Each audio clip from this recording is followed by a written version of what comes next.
Do you know what time it is? It's supernatural story time. And if you're easily scared, and even if you're not, there's only one thing left to do.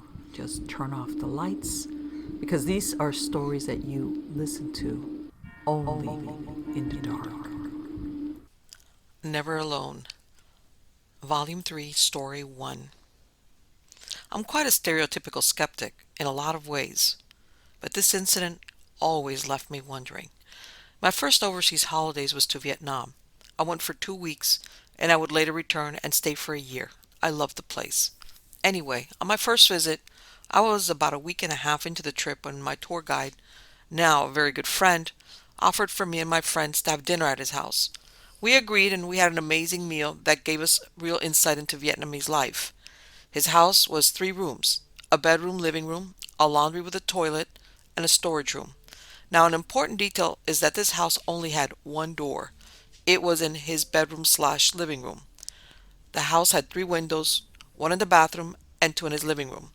The storage room had none, no doors, no windows.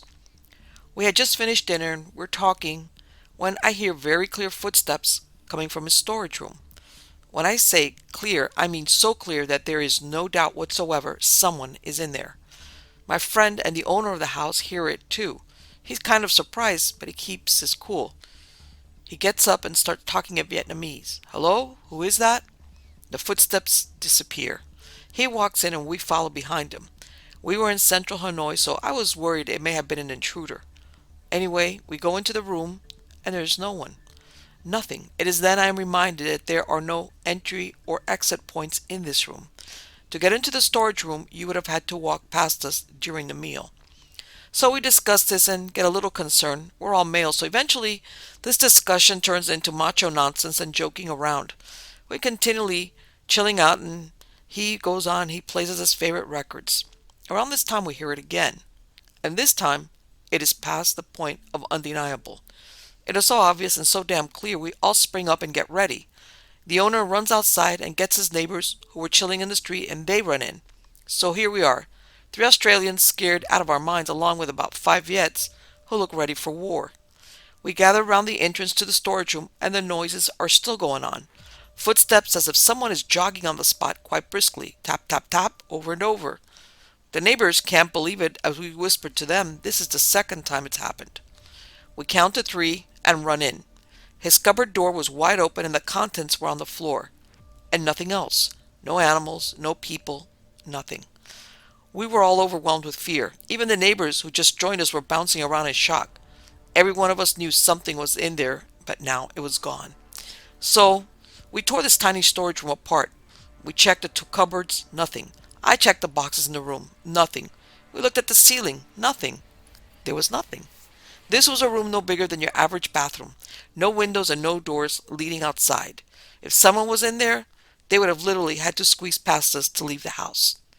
Fast forward a few years and my good friend, the tour guide, has now left the place, gotten married, and became a father.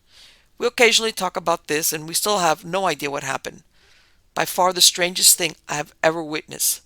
I still vividly remember running in and seeing his cupboard open and spewed into the ground and thinking, forget this. Story number 2. My cousin, brother, and I were going camping for a night on our family-owned property out in West Virginia. We have a couple of good 100 acres of just woodland that joins my cousin's family land.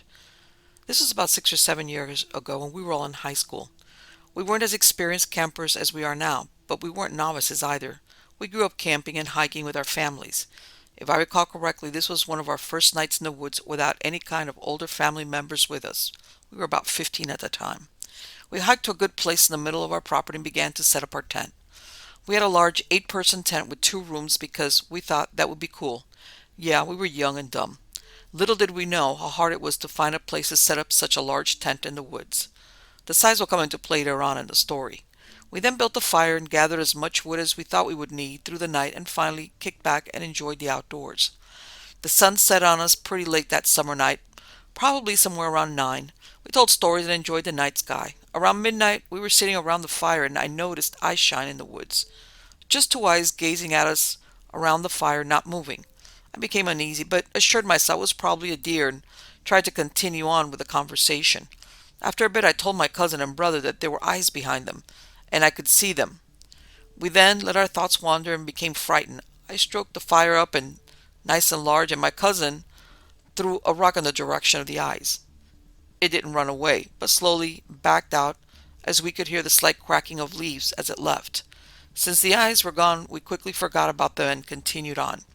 About an hour later, they were back. This time in a slightly closer position to us, angled more to the right than where it was previously. This time we noticed that they were too high off the ground to be a deer. This alarmed us again. Now we were frightened because this was our first all-alone nighter and we didn't want to go running home. The moon was now hidden behind thick clouds and the forest was silent. We knew this wasn't right. We could hear something walking away from us again as the eyes disappeared, but this time we didn't lose our nerves. We made the decision to sleep in shifts. We all went to the tent, but I was staying awake first. My brother and cousin went out cold quickly. I was on extra alert for some reason and didn't like the feeling I got while sitting in the tent. I made my way back out to the fire and restoked it to give me some confidence. And wouldn't you know it, something was watching me again. This horrible feeling came over me. The feeling that so many times people describe. Something in me was screaming that it was time to go. I made some fickle attempts to scare whatever it was by throwing some rocks and even a small flaming log. It no longer left when I did that. So I made a dash to the tent, got my cousin and brother, and we decided to leave out of there quickly. Whatever it was slowly followed us for a couple 100 yards before we left it behind. We slept on our front porch that night and returned for the tent when we woke up with the sun beaming in our face. We had slept only about 4 hours. When we made it to the location, we found a smashed and destroyed tent. Each pole holding the tent was snapped in half in numerous places. Remember, this is an 8-person tent, meaning big poles. Nothing was torn like a wild animal had done it. It was almost like a warning from something or someone. I don't know what it was that night. It certainly could have been a person, but that raises the question of why they were out on private land that late at night. And why would they have done that to our tent? I guess it could have been an animal as well, but the way the poles were broken seemed too precise. I'm not sure what it was, but it made our first solo camping experience one that we never forgot. Next story. I took a good friend, a colleague, to lunch a few weeks ago. A few minutes into our conversation, I began telling him about a project that I had been managing in a remote area of central Utah called Book Cliffs. This is a large geographical region with almost no full-time human inhabitants. The area is mostly a semi-arid to arid plateau crisscrossed by deep canyons, but there are also some moderately tall mountains, 8,000 to 9,000 feet high, covered by fairly expansive pinyon pine, spruce, and even aspen forests. My friend is one of the most respected and senior geologists in the state of Utah. He's a very disciplined scientist and researcher, and an incredibly logical thinker. He's an amazing guy, but there isn't a single particle of superstition or irrationality in his body. You might imagine my surprise, then, when instead of asking me about the details of the project, he asked, "Have you seen anything strange out there yet?" I asked him what he meant by strange, and expected him to say something like gem-bearing pegmatites or fully articulated elasmosaurus remains. Instead, he said, like Bigfoot or UFOs. I laughed out loud. I was positive he was joking. This guy's famous in the local geology community for his totally dry sense of humor. I was sure he was yanking my chain. I expected him to eventually crack a smile, but he didn't. He just sat there stone-faced. Then, after a few moments of what appeared to be serious hesitation, he began telling me a story that I would have known was complete fiction had it been told by just about any other person I have ever known. His story took place when he was 16 years old. His father, a prominent local geologist, had won a small contract to map and explore a fairly large tract of wilderness within the Book Cliffs area. Naturally, my friend was conscripted as free or nearly free labor to help his father and his uncle complete the project over the course of what they assumed would be an entire summer. As the youngest, fittest member of the troop, my friend was often told to hike up and down ridges, into and out of box canyons, and over and around mountains, all with a large surveyor's stick in one hand and a heavy 1960s vintage armed surplus walkie-talkie in the other so that his grandfather and uncle could record elevations at key points in the topography. He often found himself bushwhacking through thick juniper, pinyon, pine, and aspen forest, several miles off of any trail, hundreds of yards away from his father and uncle. He said he felt like someone or something was around nearly all the time, just out of sight. A few days into the job, my friend and his little group returned to their camp at the end of the day to find it had been totally ransacked. They all assumed it had been done by bears. They tidied up and thought very little more about it. The next day, my friend was told to bushwhack to the bottom of a deep wooded ravine while his father and uncle remained at the top. He stood in an opening in the base of the ravine, holding a surveyor's stick for a measurement, when he heard something big making its way through the timber somewhere downhill from him. He looked a couple of 100 yards down the ravine and saw what looked like, at that distance, a really big bearded man wearing brown buckskin trousers and a buckskin shirt, the kind with long leather strings hanging from the arms and legs, making his way through the trees away from him. He watched the man for a moment, but had to take his eyes off him for a few minutes in order to concentrate on his job. When he had a moment to look towards the man again, he had disappeared. When he'd gotten to the top of the ravine again, my friend asked his dad and uncle if they had seen the man. They hadn't, but they claimed to have heard something move through the timber and brushed near the bottom of the ravine as my friend began hiking. Of course, both of the older men seemed totally unconcerned. My friend Howard was totally creeped out by the idea of some weird dude wandering around a place as remote as the Book Cliffs on foot and dressed from head to toe in buckskin. They went back to their camp that night and were woken by howling and sticks being thrown at their tent. They fired a few shots into the air, and whatever was stopped and appeared to flee on foot. A couple of weeks went by without incident. Then one morning my friend found himself hiking up the side of a mountain in a fairly dense pine stand. As he approached the summit, he heard something crash through trees in front of him. He assumed it was probably a deer or an elk, so he kept going without caution. As he broke out of the stand, he saw a large man moving quickly up the side of the mountain about 100 yards ahead of him. At first glance, he thought it was the same man that he had seen wearing brown buckskin. At that close range, though, he could see that it wasn't buckskin with strings hanging from its arms and legs. It was long brown hair. He said he couldn't believe his eyes, and that he might not to this day had his father's voice not crackled over the old walkie-talkie, telling him to head back that way they had come, that they had seen it too. Needless to say, he did need to be asked twice. They were in the Book Cliffs for another couple of months, but never saw the man or creature again. He's been back to the area countless times, hoping in vain to spot whatever it was. He said that in addition to his Bigfoot sightings, they also saw strange white orbs at night. He said they would float up and down the high ridges for hours at a time, but none of them ever came closer than a few 100 yards. He says he'd seen this several times since. In any event, I thought it was very strange to hear such an unbelievable story from such an incredibly believable character. Next story. About 14 years ago, I relocated from the Gulf Coast area to East Texas to join my then boyfriend, who was tired of living and working in the big city and wanted to move back to his college and post-college stomping grounds. His name, Rex, which I'm changing to respect his privacy, had an old country house that he rented for many years from a man who owned thousands of acres of land several miles outside of town in the piney woods of East Texas. Some of the land was grazing pasture, but most of it was heavily wooded with mixed hardwoods, pine, scrub, etc. He rented that house spanned well over 20 years. He lived in it initially, and then when he moved away he kept it, just have a weekend getaway place, and we both moved into it for a while. Just to get to this house, you had to drive 7 miles from town into the country, then take a dirt road, good old red Texas dirt, off the highway that went for about a mile and a half before it ended in a T-section where you had to turn and drive yet another mile before coming toward a 45-degree bend in the road. To the left of that bend was a locked cattle gate blocking the narrow road that led to Rex's house. From that gate to his house was another half mile. There were no street lights. These were just country dirt roads, very rutted, that traversed all through the piney woods. When we were just going there on the weekends, we would sometimes go up on Friday night after work, and it would be dark by the time we got to the locked gates. Since Rex was usually the one driving, I would be the one nominated to get out of the truck and fumble with a padlock combination in the dark, with just the truck headlights to see by.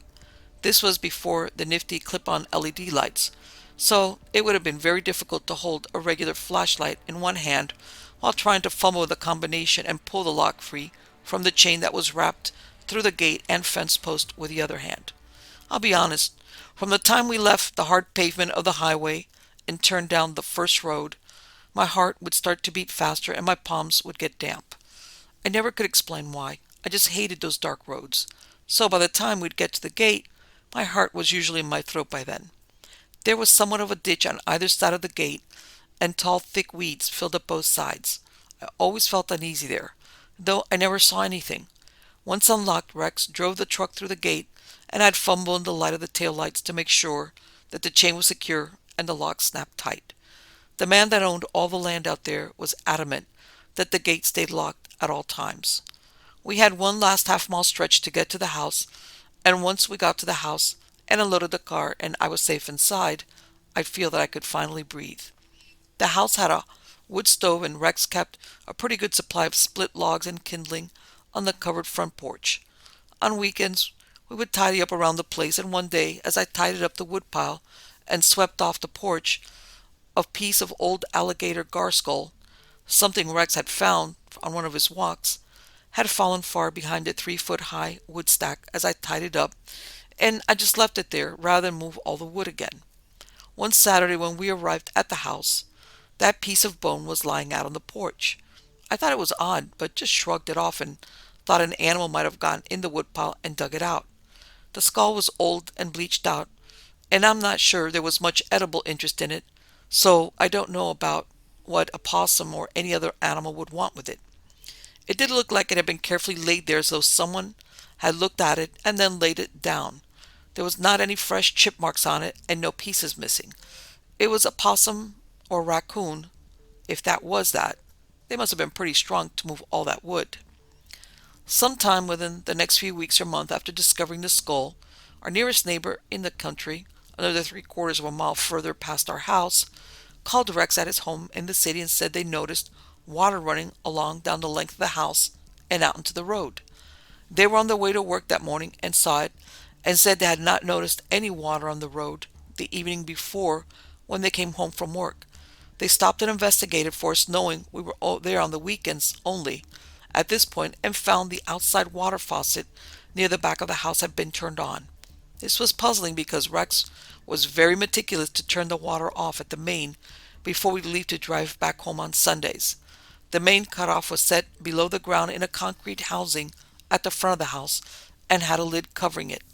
There were several 100-year-old oak trees around the front of the house, so the ground is perpetually carpeted in dead leaves, and no one would know where the water main was, unless they had watched Rex go to it to turn the water off or on. We were definitely scratching our heads over this, but made doubly sure to turn it off at the main every time before leaving to drive back to the city.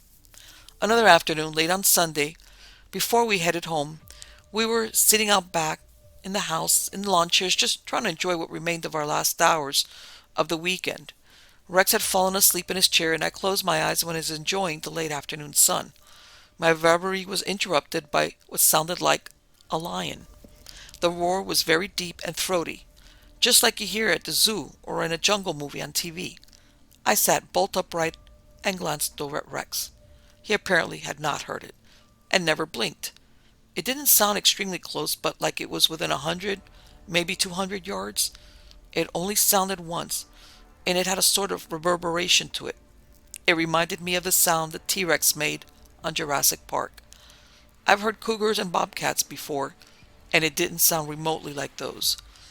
I know there were supposedly cougars in the piney woods, and we had coyotes and bobcats too, but this roar sounded different than those. It was so much louder and deeper. So fast forward, us having moved to the house full time by the beginning of the summer. Being birders, we used to take walks with our dog and take our binoculars. Down about a quarter mile from our house was an old overgrown road, logging trail created many years ago when the landowner had some of his acreage logged. We used to walk down that road from our house regularly to birdwatch and give our dog some exercise. We would stroll a half mile down the road before heading back home. One day we headed down that logging road and didn't get very far when we smelled a god-awful stench, like something had died. Expecting to see turkey buzzards, always plentiful out there in country, circling around, there was nary a buzzard anywhere that we could see. In fact, there wasn't anything stirring that day. Everything was eerily quiet. We neither heard nor saw anything moving. We had plenty of coyotes living around there. We'd often hear them at night, so it's unusual for anything dead to stay around long enough to start stinking in those woods. There were plenty of things that would dispose of them quickly. We couldn't see anything, so we kept walking. We got about 50 yards or so down the trail, and right in the middle of it was a huge pile of excrement. There haven't been any bears seen or reported here in this particular area of Texas. The feces looked human. It did not look like deer or cougar or bobcat scat. If it had been from a coyote, I can't imagine how big the coyote would have been to produce scat that large. We avoided the poop and continued on down, and still no wildlife movement or sounds. We didn't go as far as we usually do, and Rex wanted to turn around and head back. Looking back on it now, it was though he seemed uncomfortable. On the way back, Rex was searching the trees with his binoculars, and I was strolling slowly ahead about 15 yards. I felt something small hit my head and fall to the ground at my feet.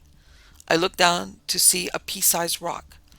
I looked up to the sky wondering why a rock would fall from the sky, and wondering what the odds that it would land on me. But there was nothing in the sky, and I looked around and saw nothing to explain where the rock came from. Another oddity I just ended up blowing off. A few days later we were sitting on the front porch drinking our morning coffee when I noticed something laying on top of the wooden post on the side of the walkway that leads up to the porch. The post was part of a small wire fence that used to run across the front boundary of the house. We passed that post every day going out to the road for our walks, and there had never been anything on it before. I walked out to see what it was, and there in the absolutely perfect center of the post was a small colorful shell like a tiny little seashell, yellow and sort of pretty. It couldn't have more perfectly centered in the post in the middle of the concentric rings of the wooden post. On their way home from work later that same day, our neighbors saw us sitting on the porch and stopped for a minute in the road to say hello. I asked them if they might have left the shell there for us, but they didn't know anything about it. At night, Rex and I would often sit on the front porch in the cool of the evening after dinner. There was an old vapor light, the kind that gives off that greenish-gray color, at the corner of the front of the property, about 20 feet from the road, running in front of our house, giving us enough visibility to see a small stretch of road from left to right. There was an 80 to 100-year-old red oak tree about 20 feet from the porch, to the right of the walkway as you were sitting on the porch looking out, that blocked a portion of the view of the road as it disappeared into the dark and the foliage of the trees that lined the road. That vapor light was partially obscured by the branches of another oak between us and the cool evening breeze. We were there for a few minutes, talking, and all of a sudden we hear a voice coming from somewhere down on the road and to our right. The voice, a male, called out, "Hey!" like someone would call out to hail a friend from a distance, but whoever called out didn't pronounce it hey, as in hey there. When you're walking towards a friend, it was just hey. The voice was reasonably loud and sounded like less than 50 yards away, and definitely like it was calling to us. It startled both of us, and our dog came to our feet and stood erect on the porch next to me, but didn't bark and didn't move a muscle off that porch to go see who the voice belonged to. She loves to chase squirrels and will bark at the sound of an approaching car, including our neighbor's Jeep, as they come down the road. But she loved our neighbors dearly, and when she knows it's them, she would trot off the porch to go welcome them when they pulled up. But she didn't move anything except her ears, straining to hear more from where the voice came from. Rex called out, "Hey," in return, both of us now alert yet confused, wondering why our neighbors would be walking down to our house in the dark. It didn't sound like Mr. and Mrs. J, and they never came to our house uninvited, and never walked anywhere. They would have traveled in their Jeep, and they never went anywhere late at night. There was no response to Rex's call out, and yet we sat looking intently at the road in front of the house in the dim light, expecting our neighbors to walk out of the darkness and up to our walkway. Several seconds passed, then nothing. Our dog didn't move, ears still poised. I whispered to Rex, "Was that Jay?" He whispered back that he didn't know, but it didn't sound like him. A few minutes later, and we realized that who or whatever called out to us wasn't going to reveal himself. After about 5 minutes of silence, Rex said abruptly, "Let's go inside." We went in the house with our dog, and Rex locked the door behind us. We talked about the mysterious voice for several minutes and how strange it was. It made no sense that our neighbors would come down that pitch-black road in the dark at night uninvited and call out, "Hey," and hide. We ruled out a hunch or two because it would be suicide to walk around on very remote private property at night and risk getting shot by the homeowner. The land around there is so choppy with ragged terrain, barbed wire, marshy creeks, etc., that no one would dare traverse around there that far away from anywhere in the pitch black at night. A hunter certainly wouldn't call out to someone sitting on their porch and then not come up and say hello or show themselves. No one in that area does that kind of thing. If some hunter was poaching and was deliberately sneaking about, he wouldn't draw attention to himself by calling out to us. The fact that our dog did not bark or usual alarm or go tearing off the porch to address whoever was down there made the matter all the more confusing and unsettling. Needless to say, we flagged down our neighbors the next afternoon as they returned home from work and asked if they had tried to come for a visit the night before. We explained what we heard, and they just shook their heads, puzzled as we were. The husband showed definite concern as he confirmed the gate at the end of the road was locked when they came in the previous afternoon. I observed other things that summer. Teepee-like stick structures placed in tree limbs in the woods behind the house, as well as small saplings that had been bent and weighted with a log or something to create an archway over the pathway. I thought to myself, how does nature create these oddities on its own? They looked like they were deliberately placed that way, but it made no sense, since there was no one else living out there, and no storms or windy weather to explain the archways and patterns of the limb placements. I always got creeped out walking in the woods behind the house, even though it was fairly bright and sunny when it filtered through the treetops. We only explored back there once or twice, and I never wanted to go back out there again.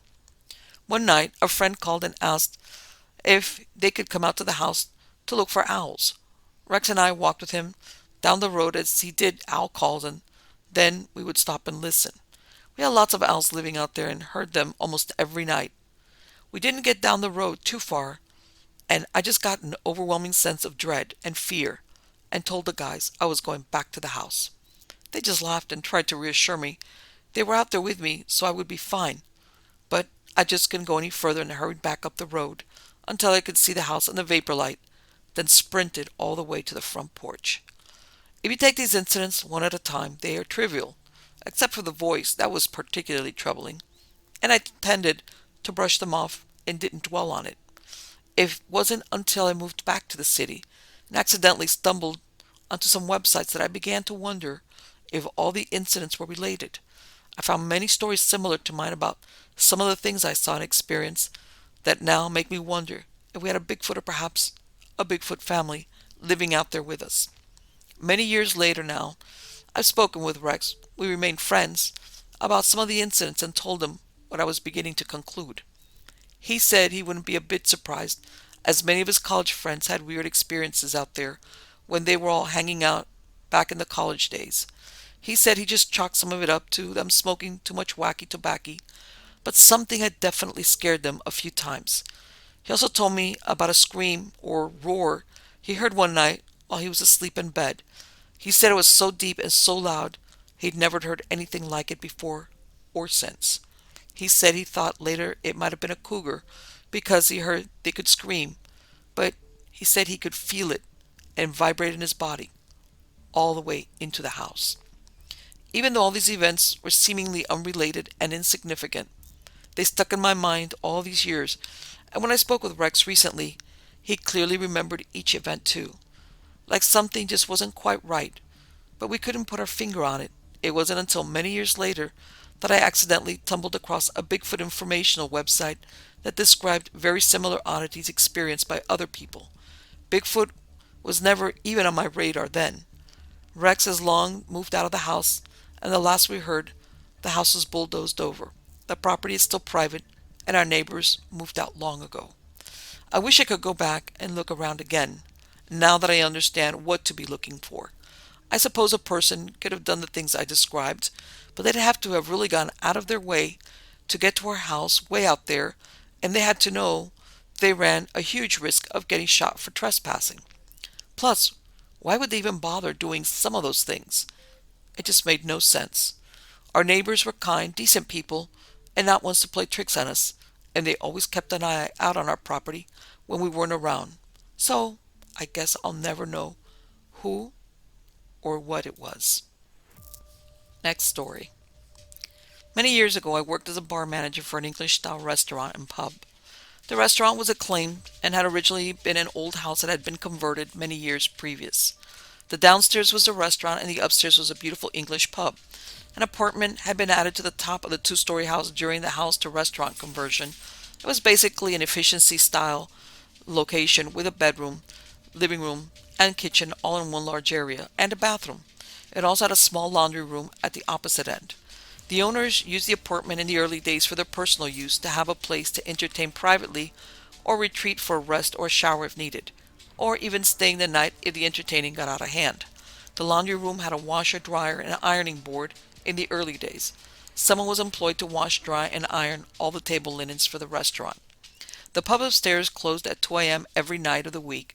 When the restaurant waitstaff was finished for the night, they would lock up the downstairs entry doors, punch out for the night, and would leave the lights on in the salad prep area across the hallway from the kitchen.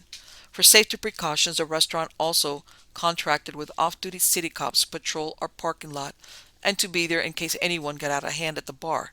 They came on duty from 11 p.m. to 2 a.m. every night.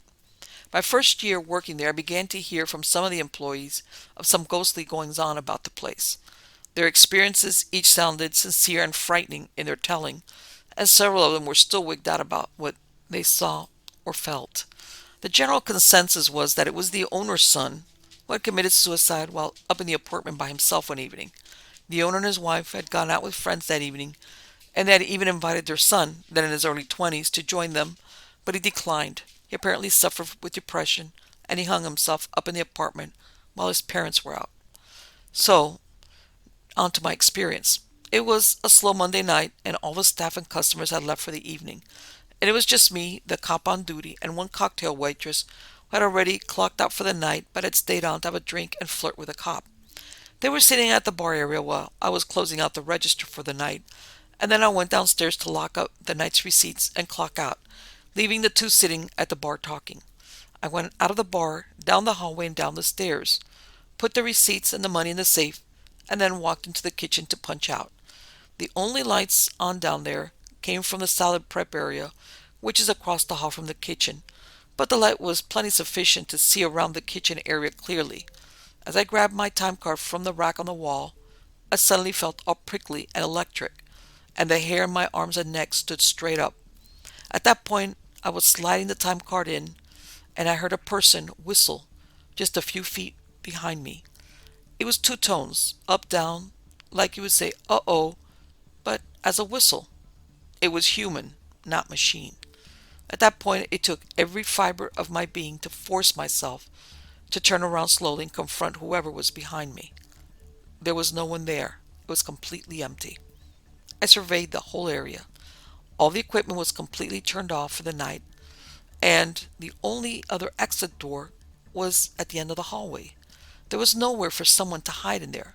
No one could have slipped in without walking right by me. The back door was locked, too, because I had just checked it before going into the kitchen. By now my heart was in my throat, but I deliberately scanned the room completely to confirm there was no one hiding in there.